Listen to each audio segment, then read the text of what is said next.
श्रीमद् भगवद गीता के 17वें अध्याय का विषय है श्रद्धा त्रय विभाग योग।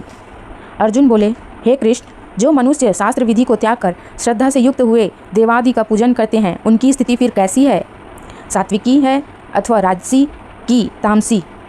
श्री भगवान बोले, मनुष्यों की वह शास्त्रीय संस्कारों से रहित केवल स्वभाव से उत्पन्न श्रद्धा सात्विकी और राजसी तथा तामसी ऐसे तीनों प्रकार की ही होती है। उसको तू मुझसे सुन।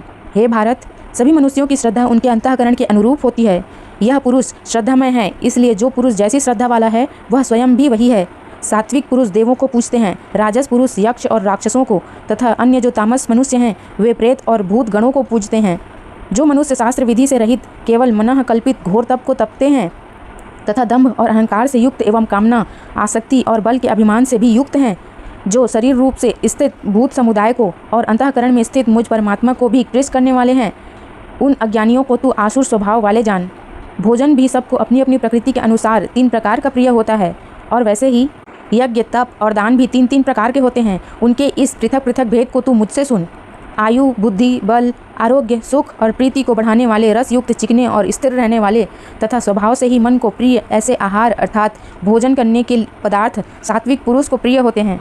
कड़वे, खट्टे, लवण युक्त, बहुत गर्म, तीखे, रूखे, दाहकारक और दुख, चिंता तथा रोगों को उत्पन्न करने वाले आहार अर्थात भोजन करने के पदार्थ राजस पुरुष को प्रिय होते हैं। जो भोजन अधपका, रस रहित, दुर्गंध युक्त, बासी और उच्चिष्ट है तथा जो अपवित्र भी है, वह भोजन तामस पुरुष को प्रिय होता है। जो शास्त्र विधि से नियत यज्ञ करना ही कर्तव्य है, इस प्रकार मन को समाधान करके फल न चाहने वाले पुरुषों द्वारा किया जाता है, वह सात्विक है। परंतु हे अर्जुन, केवल दंभाचरण के लिए अथवा फल को भी दृष्टि में रखकर जो यज्ञ किया जाता है, उस यज्ञ को तू राजस जान। शास्त्र विधि से हीन, अन्न दान से रहित, बिना मंत्रों के, बिना दक्षिणा के और बिना श्रद्धा के किए जाने वाले यज्ञ को तामस यज्ञ कहते हैं। देवता, ब्राह्मण, गुरु और ज्ञानी जनों का पूजन, पवित्रता, सरलता, ब्रह्मचर्य और अहिंसा, यह शरीर संबंधी तप कहा जाता है। जो उद्वेग न करने वाला, प्रिय और हितकारक एवं यथार्थ भाषण है तथा जो वेद शास्त्रों के पठन का एवं परमेश्वर के नाम का जप अभ्यास है, वही वाणी संबंधी तप कहा जाता है। मन की प्रसन्नता, शांत भाव, भगवत चिंतन करने का स्वभाव, मन का निग्रह और अंतःकरण के भावों की भली भांति पवित्रता, इस प्रकार यह मन संबंधी तप कहा जाता है। फल को न चाहने वाले योगी पुरुषों द्वारा परम श्रद्धा से किए हुए उस पूर्वोक्त 3 प्रकार के तप को सात्विक कहते हैं। जो तप सत्कार, मान और पूजा के लिए तथा अन्य किसी स्वार्थ के लिए भी स्वभाव से या पाखंड से किया जाता है, वह अनिश्चित एवं क्षणिक फल वाला तप यहाँ राजस कहा गया है।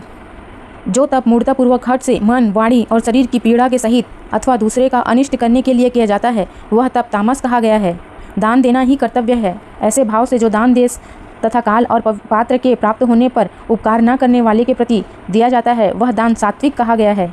किंतु जो दान क्लेश पूर्वक तथा प्रत्युपकार के प्रयोजन से अथवा फल को दृष्टि में रखकर फिर दिया जाता है, वह दान राजस कहा गया है।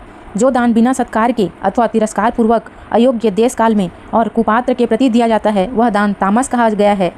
ओम तत् सत ऐसे 3 प्रकार का सच्चिदानंद घन ब्रह्म का नाम कहा है। उसी से सृष्टि के आदि काल में ब्राह्मण और वेद तथा यज्ञादि रचे गए। इसलिए वेद मंत्रों का उच्चारण करने वाले श्रेष्ठ पुरुषों की शास्त्र विधि से नियत यज्ञ, दान और तप रूप क्रियाएं सदा ओम इस परमात्मा के नाम को उच्चारण करके ही आरंभ होती है। तत् अर्थात तत् नाम से कहे जाने वाले परमात्मा का ही यह सब है। इस भाव से फल को न चाह कर नाना प्रकार की यज्ञ, तप रूप क्रियाएं तथा दान रूप क्रियाएं कल्याण की इच्छा वाले पुरुषों द्वारा की जाती है।